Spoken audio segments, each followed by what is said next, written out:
penyakit. Timbul pertanyaan dalam hati saya, penyakit apa yang bisa disembuhkan oleh sholat tahajud ini? Ternyata sholat tahajud ini sudah dilakukan banyak penelitian oleh peneliti-peneliti sebelum saya ini.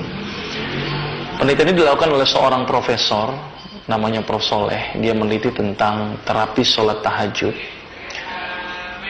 Pada dasarnya penelitian ini basicnya dia itu adalah sebagai seorang pasien penderita penyakit berat yang tidak bisa sembuh-sembuh oleh obat apapun.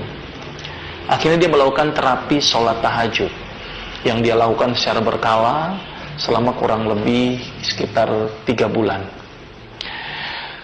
Apa yang dia nilai pada terapi sholat tahajud? Dia melihat itu adalah zat yang diambil di dalam darah. Jadi setiap pasien melakukan sholat tahajud secara berkala diambil darahnya. Gitu, yang dilihat itu adalah kadar kortisolnya.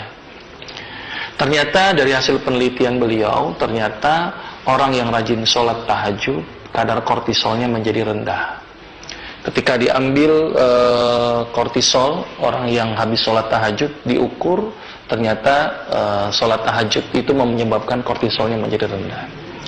Kenapa kortisol kok bisa rendah? Sebelumnya saya akan menceritakan dulu ada sebuah siklus di dalam tubuh yang kita sebut dengan siklus sirkadian. Siklus sirkadian ini adalah sebuah siklus yang secara normal dia akan keluar pada waktunya dan berhenti pada waktunya. Salah satu siklus yang akan saya terangkan di sini adalah siklus sirkadian ACTH. Apa itu ACTH? Adrenocorticotropic hormone. Di mana hormon ini dihasilkan oleh organ di dalam otak kita yang bernama hipofisis. Di mana hipofisis ini akan mengeluarkan zat tadi yang disebut dengan ACTH, adrenocorticotropic hormone. Siklus ini cukup unik. Siklus ini ternyata memiliki siklus yang dia akan diproduksi secara rutin. Dari siklus ini kita gambarkan adalah sebuah perjalanan yang menurut saya ini terbentuk karena memang aktivitas sehari-hari yang rutin. Jadi siklus ACTH ini dia diproduksi paling tinggi itu jam 12 malam. Dia diproduksi paling tinggi dan menurun secara menaik secara signifikan sampai jam 6 pagi. Jadi dari jam 12 malam dalam posisi terendah, naik tertinggi sampai jam 6 pagi, itu posisinya paling tertinggi. Secara teoritis ACTH ini bermanfaat, tetapi bila berlebihan untuk kasus-kasus tertentu, dia malah bisa menyebabkan timbulnya penyakit. Nah, ternyata banyak sekali kejadian-kejadian yang melibatkan hormon ACTH. Kenapa hormon ACTH ini cukup penting? Karena dari ACTH akan melibatkan banyak sekali hormon. Salah satunya ACTH itu nanti akan merangsang ginjal. Itu langsung di sebuah ginjal akan memproduksi hormon yang namanya kortisol. Nah, ternyata kortisol ini yang bisa dicek oleh Prof. Soleh tadi. Ternyata kortisol ini fungsinya cukup banyak. Nah, dari sini saya melihat ada sebuah peristiwa yang sangat luar biasa dengan tahajud. Kita tahu bahwa tahajud ini dilakukan menurut beberapa hadis itu dilakukan adalah sepertiga malam terakhir. Sepertiga malam terakhir kalau kita hitung secara teoritis malam gitu, jam malam itu kira-kira sekitar antara jam 2 sampai jam 5 itu sepertiga terakhir. Kita akan lihat dari jam 2. ACTH tadi diproduksi jam 12 malam, kemudian meningkat dari sampai jam 6 pagi. Ketika jam 6 pagi meningkat, maka ACTH keluar dalam jumlah yang banyak. Ketika banyak, maka ACTH akan merangsang kortisol, akan merangsang epinefrin, akan merangsang hormon seksual. Ketika itu berlebihan, ada manfaat tapi juga ada efek yang dirugikan. Salah satu yang paling ditakutkan dari ACTH yang berlebih adalah terangsangnya produksi epinefrin. Ternyata ACTH akan merangsang hormon yang namanya epinefrin. Hormon inilah yang akan menyebabkan pembuluh darah menjadi ciut. Hormon inilah yang akan menyebabkan tensi menjadi naik. Maka itu tidak heran banyak sekali orang yang terkena serangan stroke atau jantung mendadak atau darah tinggi yang mendadak itu sering terjadi di pagi hari. Karena kenapa? Karena ACTH ketika pagi hari meningkat, maka epinefrin juga meningkat. Ketika epinefrin meningkat, apa yang terjadi? Pembuluh darah akan menciut. Ketika pembuluh darah akan menciut, dia akan menjadi pecah. Maka itu tidak heran orang yang rajin sholat tahajud, itu mampu tereduksi ACTH-nya.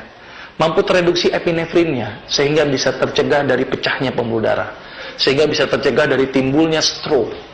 Maka itu orang yang rajin sholat tahajud, epinefrinnya akan tereduksi. Itu baru satu sisi. Kita akan lihat dari sisi lain adalah efek kortisolnya. Ternyata ACTH meningkat, kortisol meningkat, epinefrin meningkat. Tadi epinefrin sudah saya bahas masalah tentang hipertensinya. Saya akan bahas masalah kortisolnya. Ternyata kortisol, salah satu fungsi kortisol itu adalah yang pertama adalah meningkatkan kadar gula darah dengan cara merangsang metabolisme karbohidrat. Ketika ACTH meningkat, maka kortisol juga akan meningkat. Ketika kortisol meningkat, maka gula sangat meningkat. Maka itu sholat tahajud sangat dianjurkan bagi penderita penyakit diabetes. Karena kenapa? Karena ketika sholat tahajud, ACTH menurun, kortisol menurun, maka gula akan menurun. Maka itu orang yang rajin sholat tahajud, itu sangat bagus bagi penderita diabetes. Karena dia mampu menurunkan kadar gula darah. Itu fungsi kortisol yang pertama. Fungsi kortisol yang kedua, ternyata kortisol ini erat kaitannya dengan efek merangsang efek gembira berlebihan yang disebut dengan euforia. Ya, euforia atau kadang-kadang depresi yang terlalu berlebihan. Dan atau orang-orang yang gampang tersinggung. Maka itu orang yang jarang sholat tahajud, biasanya salah satu ciri yang paling mudah kita kelihatan adalah gampang sekali tersinggung. Gitu ya. Ternyata kortisol berlebihan, ACTH berlebihan, euforia berlebihan, depresi berlebihan. Maka itu kenapa orang yang rajin sholat tahajud itu dapat mendatangkan ketenangan. Karena ternyata orang yang rajin sholat tahajud, EEG-nya kalau dilihat pemeriksaan elektroensefalografinya, dia lebih stabil. Ketika lebih stabil, otomatis depresi juga tertangani, euforia bisa dicegah, gitu ya, dan tidak mudah tersinggung. Maka itu orang yang rajin sholat tahajud biasanya dia lebih legowo, lebih lebih bersahaja, tidak gampang tersinggung, tidak mudah marah, karena EEG-nya lebih stabil. Itu salah satu efek dari kortisol yang dikendalikan. Kemudian efek yang kedua, ternyata fungsi kortisol adalah menghambat pengeluaran urin. Maka itu kenapa kalau kita tidur malam hari tidak gampang untuk kencing, gitu ya, kecuali pada penderita diabetes yang mudah sekali kencing, karena dia mampu ditahan dengan adanya kortisol. Dengan kita rajin sholat tahajud, maka kortisolnya itu direndahkan, otomatis efek penghambatan urin juga semakin direndahkan. Maka itu kenapa pada orang-orang yang bengkak, penyakit gagal ginjal, saya rekomendasikan untuk sholat tahajud. Karena kenapa? Karena mampu mereduksi kortisol. Ketika kortisol tereduksi, maka bengkak tidak akan terjadi, maka pembuangan urin semakin mudah. Maka itu sholat tahajud sangat bagus untuk mencegah bengkak pada kaki, gitu ya, bengkak pada jantung dan bengkak pada perut. Karena kenapa? Karena efek kortisol yang dihambat. Selain itu juga kortisol berperan penting juga untuk menghambat pembentukan limfosit. Maka itu tidak heran orang yang rajin sholat tahajud, daya tahan tubuhnya menjadi lebih bagus karena efek penghambatan terhadap pembentukan limfosit itu dikurangi atau direduksi.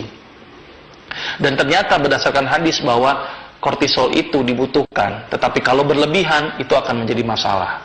Dan kortisol dibutuhkan dengan durasi yang tepat. Maka itu kenapa sholat tahajud yang terbaik dilakukan di sepertiga malam terakhir, kurang lebih sekitar jam 2. Karena jam 2 pada waktu itu kortisol sudah diproduksi tapi tidak nilai yang tinggi, sehingga otomatis mampu dihambat, mampu diberikan efek positifnya, tapi juga mampu dihambat efek negatifnya. Maka itu sholat tahajud dilakukan sekitar jam 2 malam. Terus timbul pertanyaan, bagaimana kalau kita bangun tengah malam, gitu ya, tetapi kita tidak melakukan sholat tahajud? Apakah sama efeknya dengan orang yang sholat tahajud? Ternyata orang yang bangun malam tanpa melakukan sholat tahajud, itu ternyata tidak ada efeknya. Kenapa tidak ada efeknya? Ini yang jadi pertanyaan.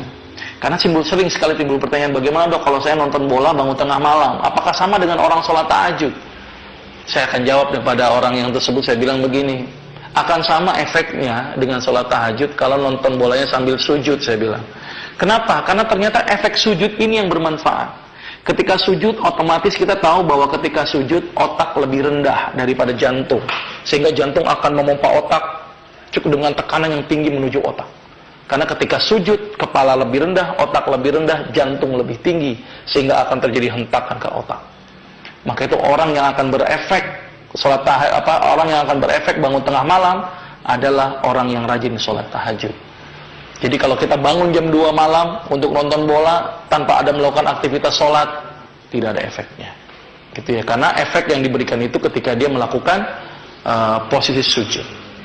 Dan penelitian menunjukkan bahwa sholat tahajud yang dilakukan kurang lebih sekitar 11 rakaat selama 3 bulan berturut-turut, kadar kortisolnya menjadi turun. Karena kortisol turun, otomatis efek-efek kortisol juga akan dihambat. Oleh karena itu, sholat tahajud sangat direkomendasikan. Sholat tahajud sangat luar biasa. Maka itu tidak heran ada sebuah hadis yang mengatakan tadi seperti di awal saya katakan, bahwa sholat tahajud dapat menghindarkan penyakit. Ternyata banyak sekali yang dihindarkan.